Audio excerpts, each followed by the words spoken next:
자, 인사합시다. 좌우성도 반갑습니다. 한 주간 잘 지내셨습니까? 평안하셨죠?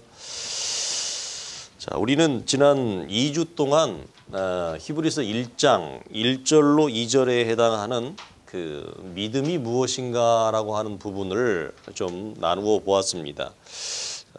가장 기본적인 성경이 보이는 기본적인 부분인데 그걸 먼저 나눈 이유는 부르심에 순종하는 또 부르심을 따라 믿음으로 나아가는 이 부분을 나누기 위해서 믿음이 무엇인가라고 하는 성경이 보이는 가장 기본적인 우리가 좀 배경과 내용은 알고 있어야만 이렇게 나아갈 수 있겠다 싶어서 먼저 나누었어요. 그래서 오늘부터는 몇 주에 걸쳐서 얼마나 갈지는 모르겠습니다. 길게는 가지 않을 것입니다.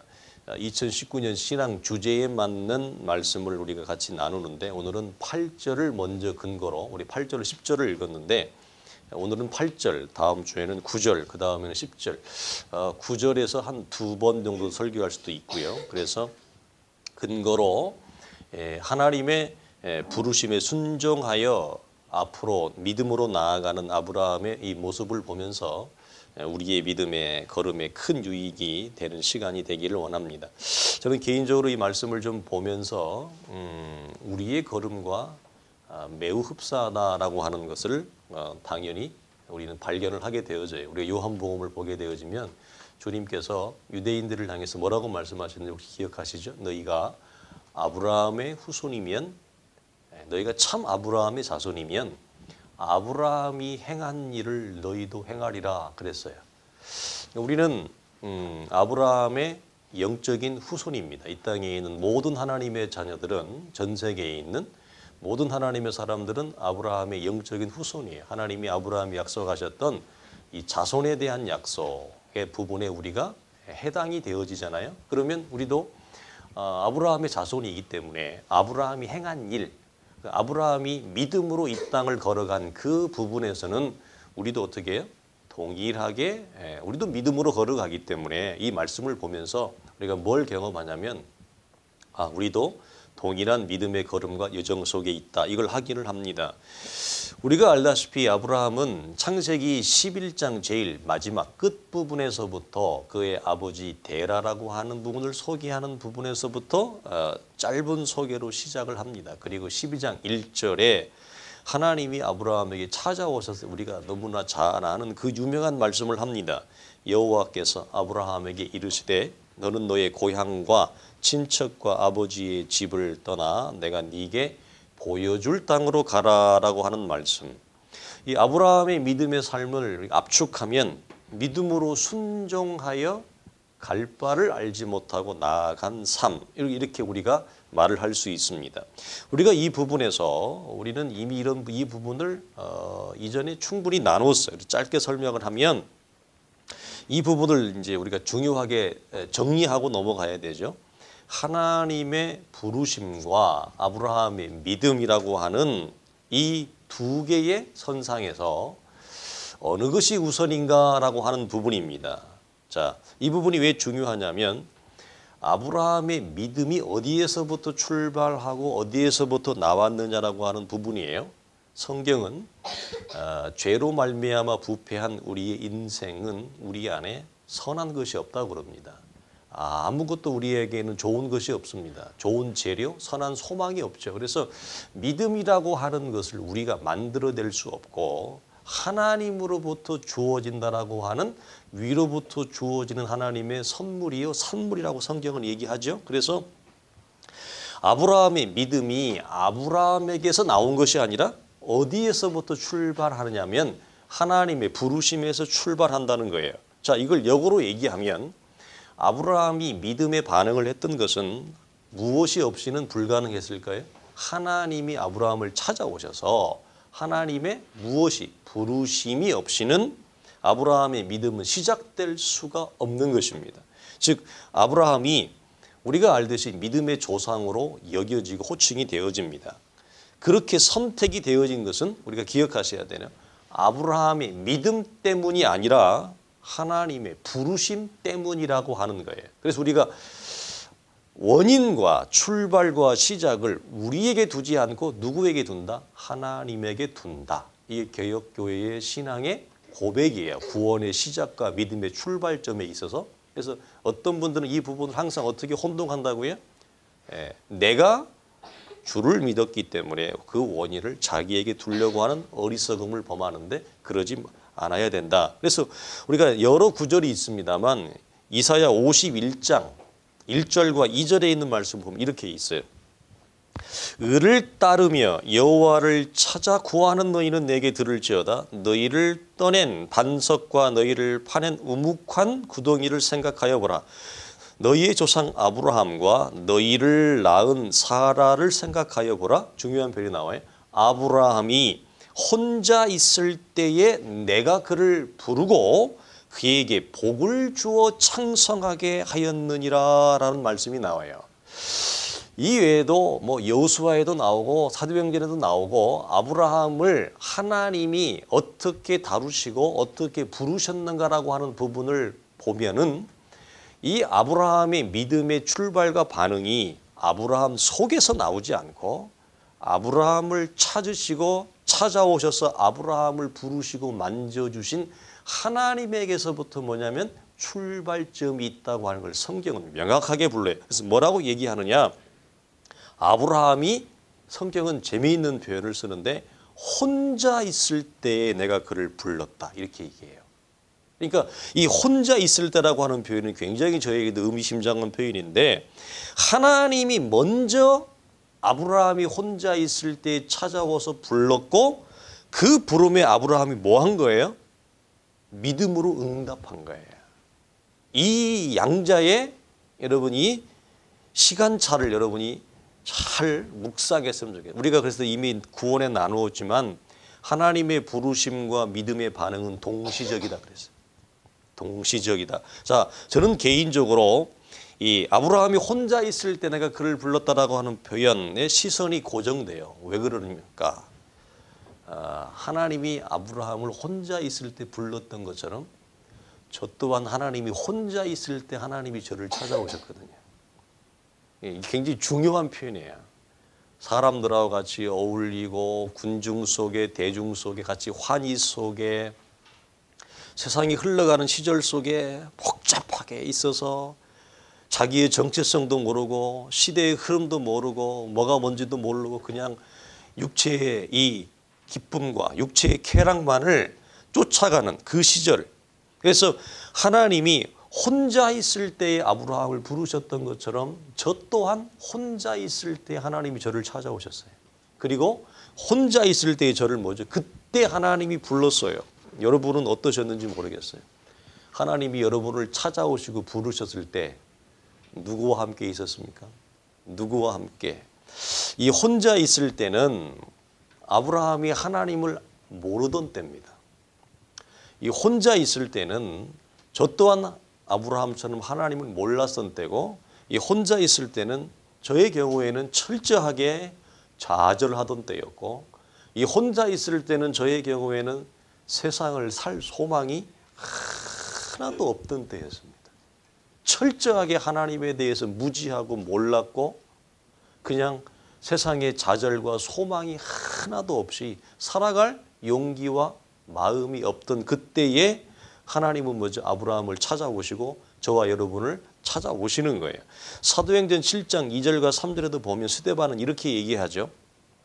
우리 조상 아브라함이 하란에 있기 전 메소포타미아에 있을 때의 영광의 하나님이 그에게 보여 말씀하시되 네 고향과 친척을 떠나 내가 네게 보일 땅으로 가라라고 하는 말씀.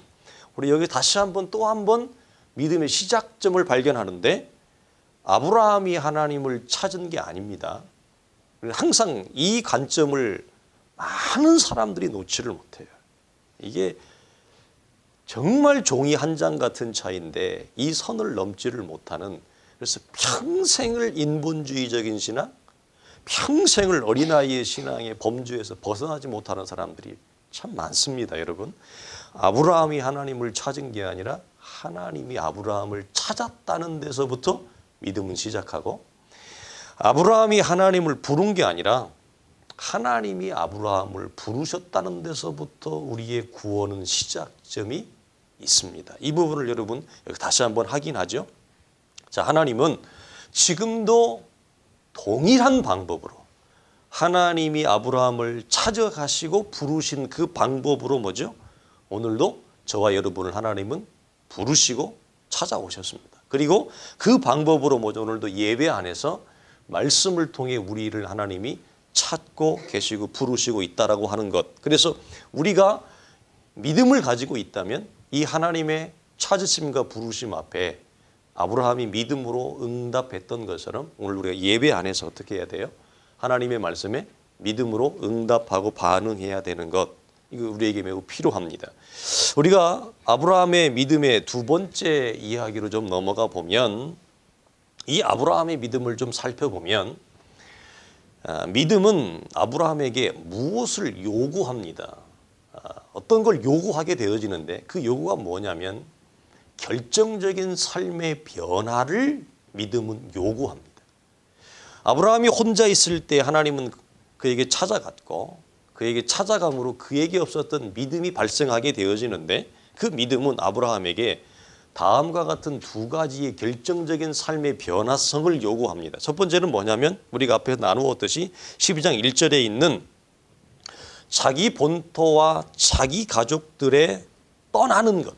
그래서 자기의 본토와 가족들의 기대에서 떠나는 것을 요구합니다. 또 하나는 뭐냐면 하나님의 말씀하심에 대하여 앞으로 나아가야 되는데 그 앞으로 나아감에 있어서 아브라함이 뭐냐면 전혀 어떻게 나아가야 될지를 몰라요. 그래서 성경은 이 부분에서 우리 8절 하반절에도 얘기하죠. 갈 바를 알고 간 게 아니라 어떻게 가야 될지를 몰랐다. 그래서 갈 바를 알지 못하고 뭐 했냐? 나아가는 것. 두 가지를 요구해요. 자기의 친척과 가족의 기대를 버리고 떠나는 것. 또 하나는 앞으로 나아가라고 했는데 어떻게 나아가야 될지를 몰라요. 그럼에도 불구하고 앞으로 나아가야 되는 것. 결정적인 삶의 변화 두 가지를 요구합니다. 먼저 첫 번째 이것을 우리가 좀 풀어서 얘기하면 자기 본토와 가족들의 기대에서 떠나는 것은 아브라함이 이미 알고 있는 삶의 세계예요. 이미 경험하고 있는 충분히 경험되어진 삶의 세계. 우리가 이걸 앞에 히브리서 11장 1절에 있는 말씀으로 나누면 뭐죠? 보이는 삶입니다. 아브라함에게는 이 삶은 이미 익숙하고 이미 알고 있는 이미 그에게 뭐죠? 누리고 있는 안전한 삶이에요. 그래서 익숙하고 안전한 삶을 포기할 것을 뭐냐면 하나님이 아브라함에게 요구하시는 거예요. 그리고 이걸 또 다른 말로 하면 그가 이미 경험하고 알고 있는 보이는 세계를 그가 놓고 떠나는 것을 요구한다. 그래서 두 번째 갈 바를 알지 못하고 나아가는 건 뭐예요? 낯설고 모험적인 삶입니다. 무슨 말이에요? 앞에 무슨 일이 펼쳐질지를 몰라요.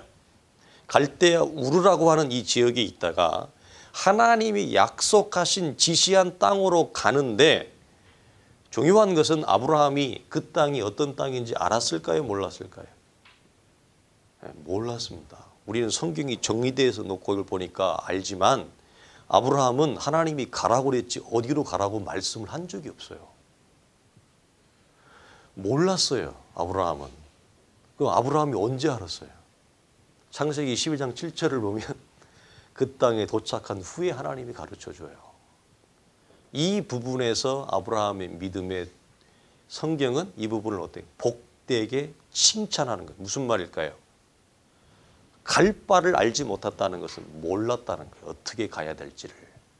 그리고 낯설고 한 번도 경험하지 않는 삶이 그 앞에 펼쳐질 건데 그에 대한 두려움이 얼마나 컸을까라고 하는 겁니다. 그래서 이것은 뭐냐면 다른 말로 하면 뭐예요? 보이지 않는 세계예요.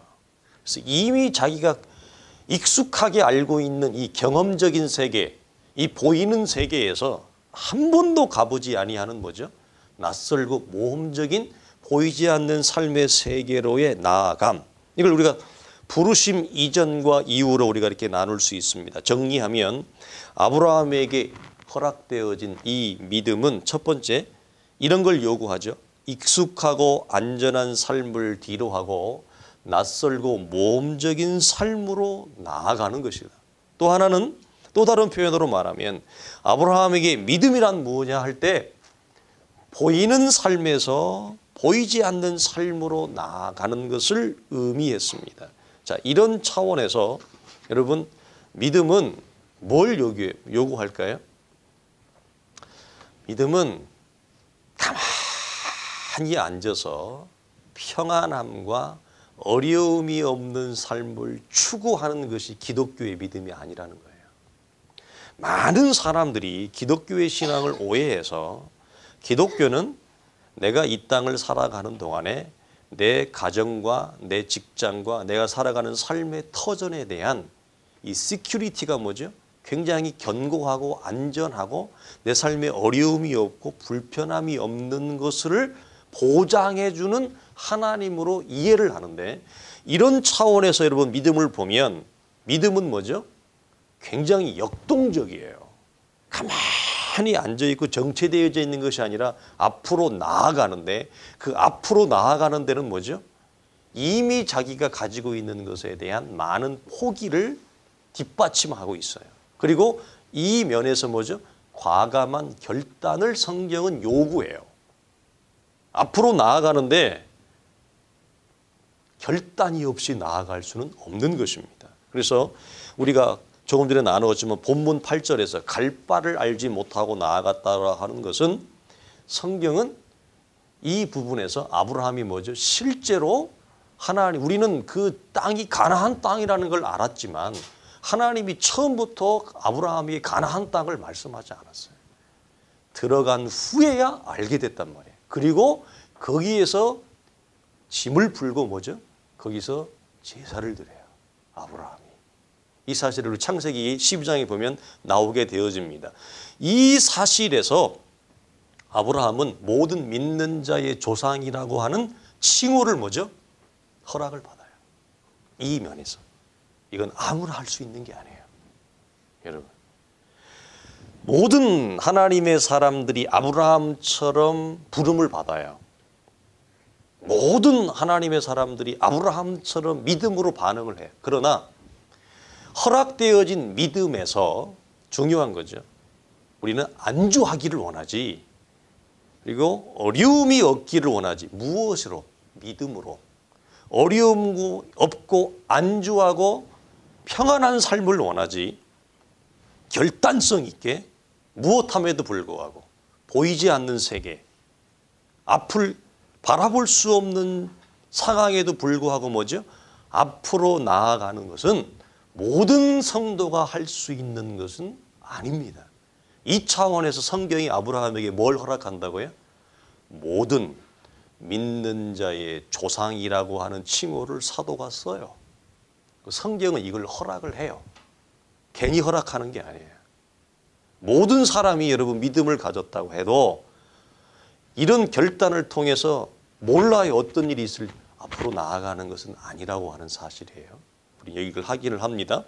자, 하나님이 아브라함을 부르실 때에 하나님은 아브라함에게 구체적인 이 이주 계획을, 여행 계획표를 하나님이 아브라함에게 주지 않았어요. 또 아브라함도 받지 못했어요.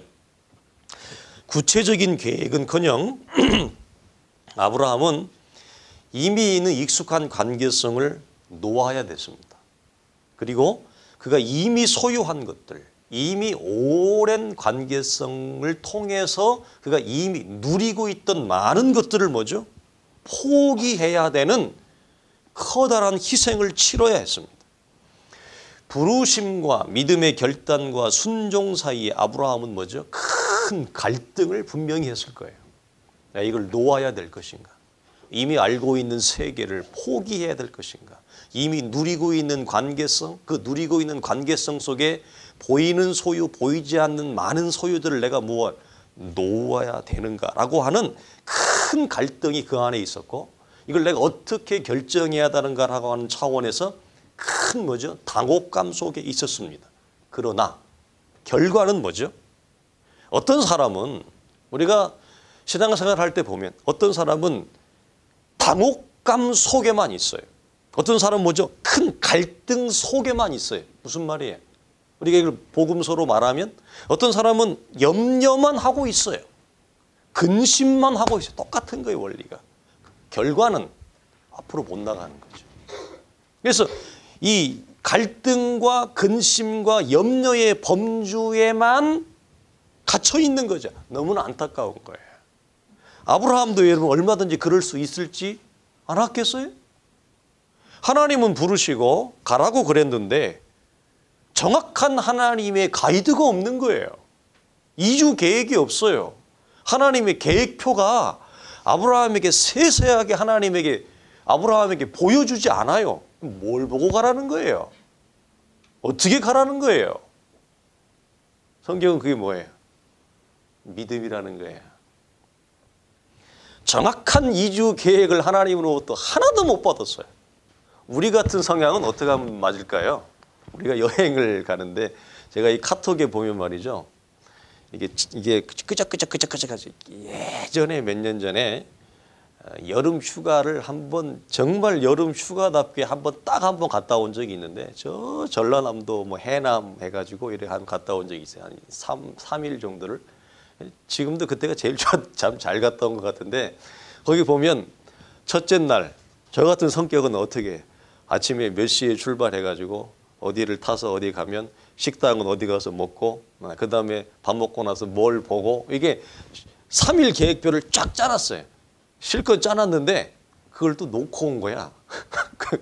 그래가지고 우리 지금 저 목사님이든 우리 강 목사님한테 전화를 해가지고 아이고 강 목사님 내가 실컷 짜놨는데 그 표를 놓고 왔다. 그거 놓고 뭐 아무것도 못 가는데 사택에 들어가서 뭐 사택 비밀번호 다 아니까 교육자한테 들어가가지고 그거 좀 찍어가지고 전송해 주라. 그래서 지금도 카톡에 전송된 게 있어요. 우리 같으면 뭐죠? 하나님이 가라고 그랬으면 정확하게 하나님이 이렇게 방향을 제시하고 지시해 주면 내비게이션처럼 얼마나 좋을까요? 그러면 여러분 보세요. 믿음이 필요할까요? 그러면 믿음이 필요할까요?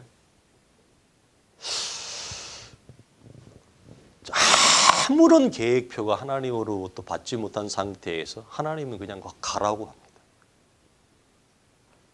그것이 보이지 않는 하나님에 대한 신뢰가 아니면 사실은 불가능했고 얼마든지 그 상황에서 아브라함도 뭐죠? 이게 뭡니까 하나님? 아마 우리말로 펑질 것 같아요. 큰 당혹과 큰 갈등 속에만 얼마든지 아브라함도 뭐죠? 있을 수 있지 않았겠습니까? 그래서 앞으로 못 나갈 수 있어요. 그런데 끝까지 아브라함의 삶에서 한 번도 경험하거나 경험되어지지 않는 알 수가 없는 어떤 일들이 일어날지를 뭐죠? 전혀 알 수가 없었어요. 저는 이걸 보면서 뭐 지금이야 뭐 그렇지만 제가 처음 27살 때 런던의 히드로 공항에 도착을 해가지고 안 되는 영어 글을 가지고 공항을 통과할 때 진짜 가슴이 막 쪼그라들어가지고 새 가슴이 돼가지고 여기에 거절당하면 어떡하나 싶어가지고 정말 안 되는 영어 가지고 정말 참 힘들었어요. 그 공항을 딱 빠져나왔는데 주소만 딱 하나 있어요. 주소만. 내가 가야 될 숙소가. 근데 언제 내가 런던 지하철을 타봤어야지. 나는 서울 지하철도 별로 안 좋아하거든. 서울 지하철도 조금 약간 혼동스러워서 때로는 반대로 가. 그래가지고 이게 아닌가 보네 하고 다시 내려가지고 실제로 갈 때도 있었어요. 20대 때도. 근데 이 런던이라고 하는 세계는 한 번도 가본 적이 없잖아요. 두렵더라고.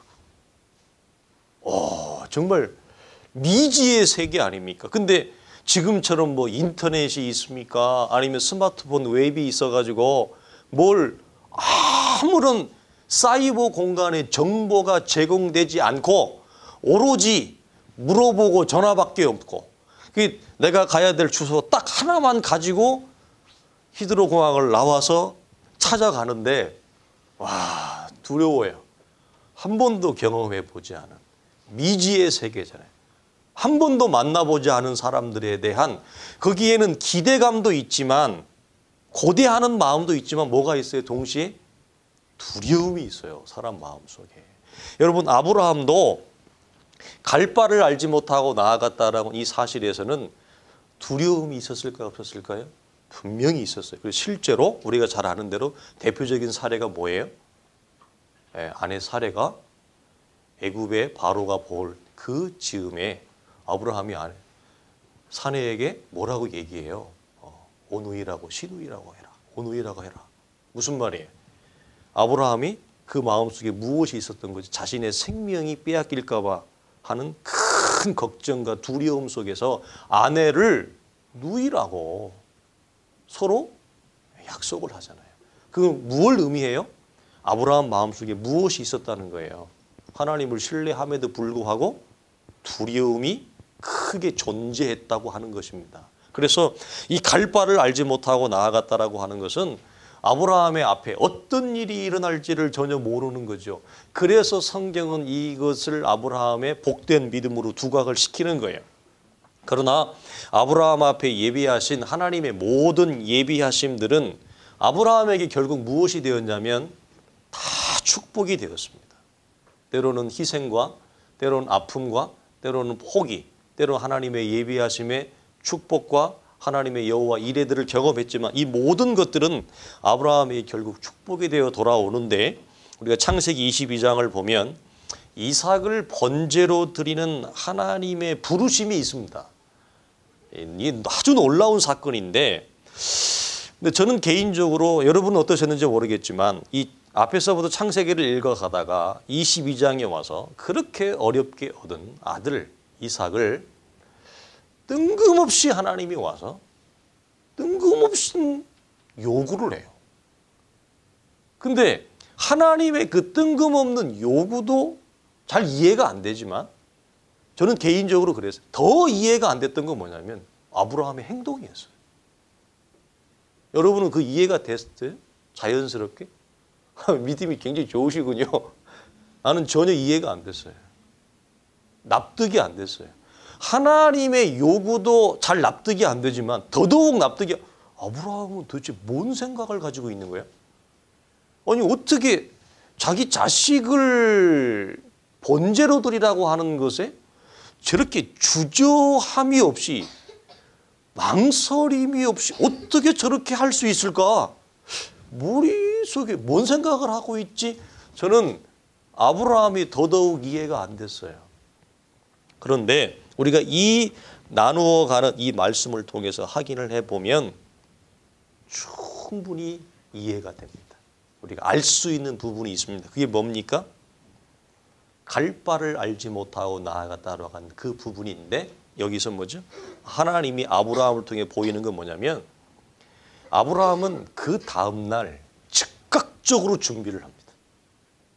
하나님의 말씀이 떨어지고 난 다음에 성경은 어떤 아브라함의 마음의 분열이나 하나님에 대한 불신이나 하나님이 도대체 왜 이런 무리한 요구를 하실까? 이 말도 안 되는 하나님이다. 우리 식으로 얘기하면 말도 안 되는 교회다. 말도 안 되는 기독교다. 이런 게 전혀 없어요.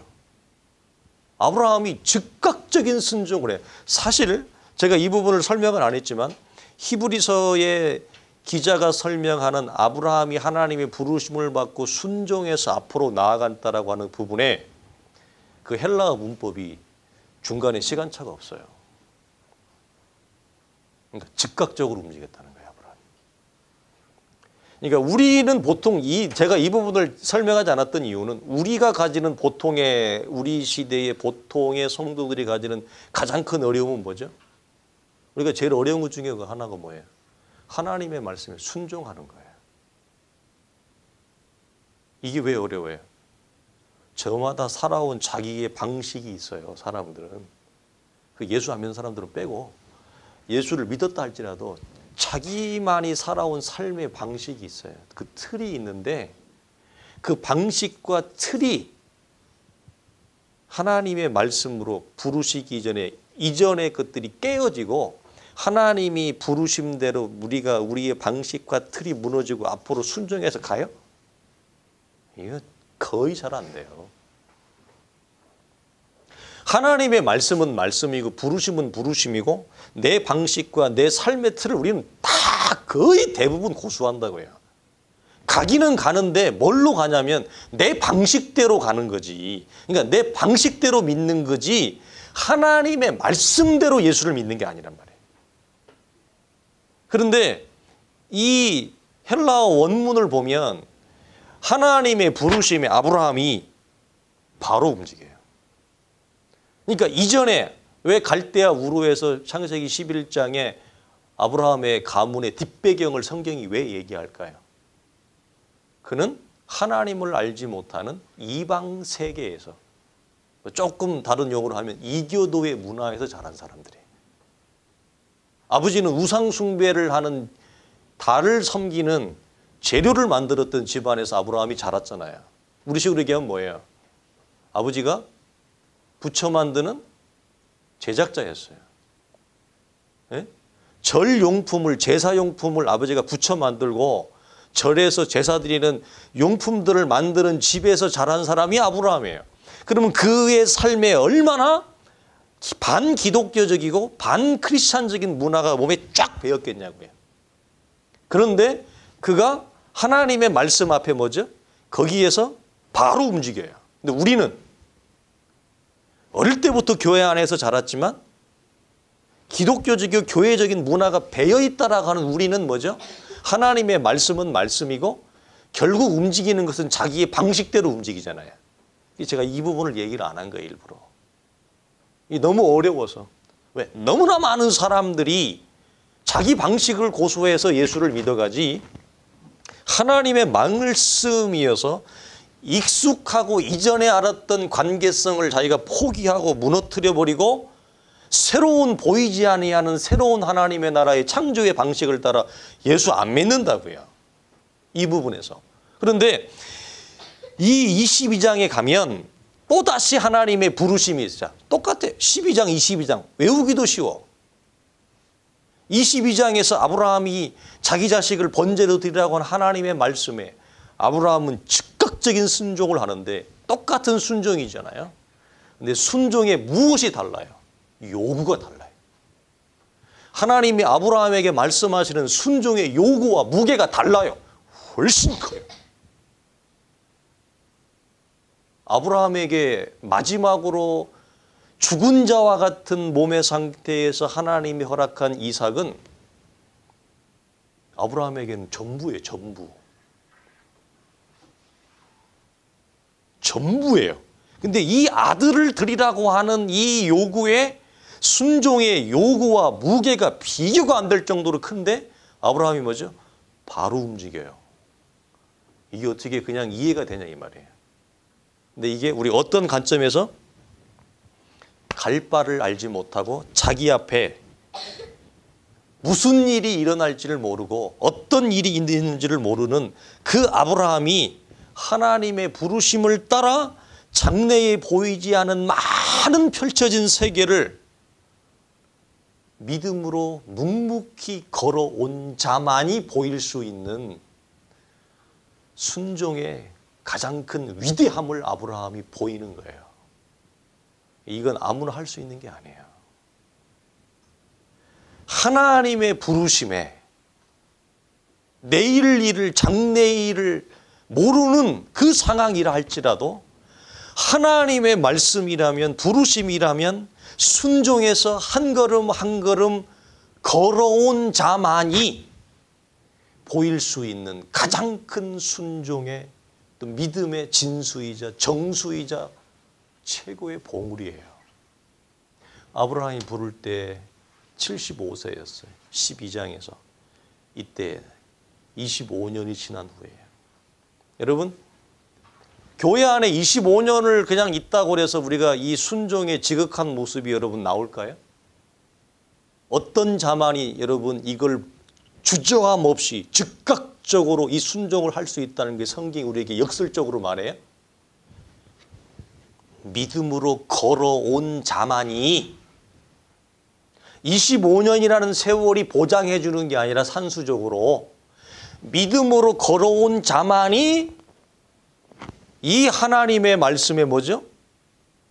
아들을 즉각적으로 준비시키는 모습을 보여줄 수 있다. 성경이 그걸 얘기한다.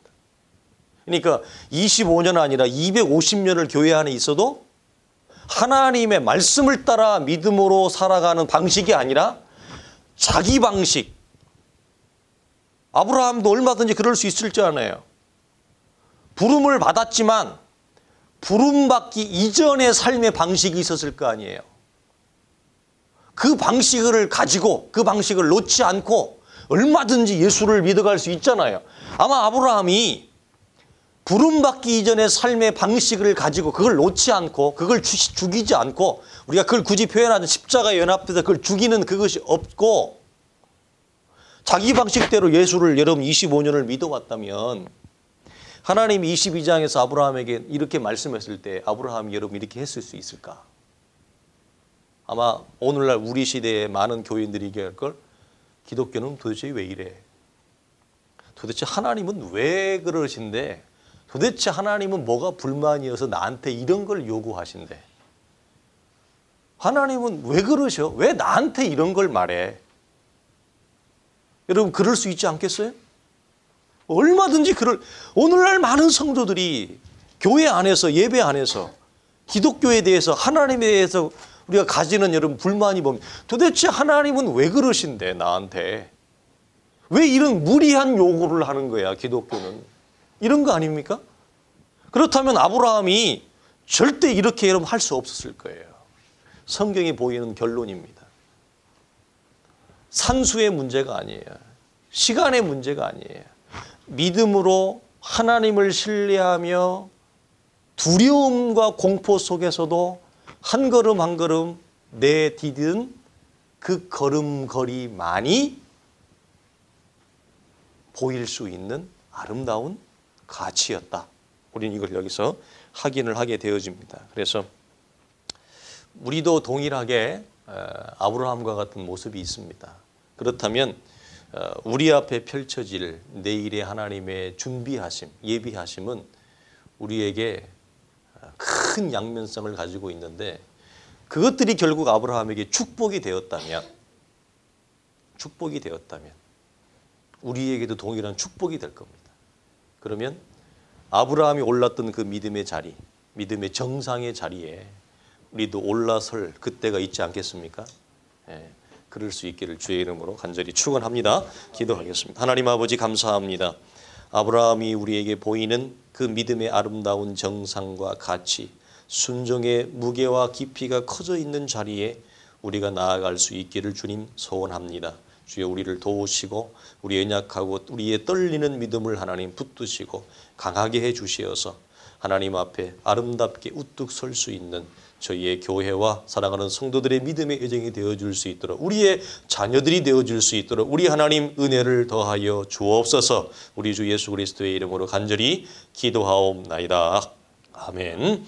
이제는 우리 주 예수 그리스도의 은혜와 우리 하나님의 크신 사랑과 성령의 역사하신 은혜가 아름다운 하나님의 믿음을 쫓아 그 믿음의 정상과 산봉우리에 올라가 믿음의 아름다운 승리와 믿음의 아름다운 성취를 이루어 살아계신 하나님의 영광을 나타내기를 원하는 사랑하는 온 성도들의 복된 믿음과 믿음의 걸음걸이와 주의 교회 위에 이제로부터 영원토록 항상 함께 있을지어다. 아멘.